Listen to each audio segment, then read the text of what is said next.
সামনে দেখতে পাচ্ছেন ওনার গাড়ির পিছনে দড়ি ঝুলে আছে এবং এটা অনেক বিপজ্জনক ভাবে ঝুলে আছে। যে কোনো সময় এটা তার বাইকের চাকাতে পেঁচিয়ে যে কোনো ধরনের বড় দুর্ঘটনা ঘটিয়ে দিতে পারে।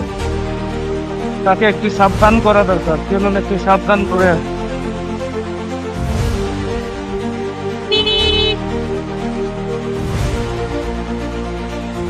হ্যালো ভাইয়া,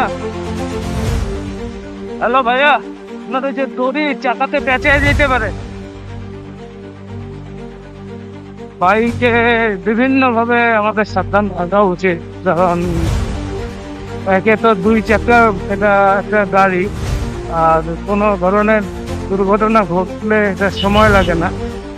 তাই সার্বক্ষণিক ভাবে সবসময় আমাদের উচিত আল্লাহর নাম নিয়ে যাত্রা শুরু করা, এবং সেই সাথে আমাদের উচিত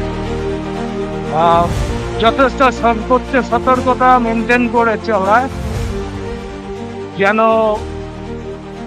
আপনি এবং আপনার বাইক দুইটাই সুরক্ষিত থাকে।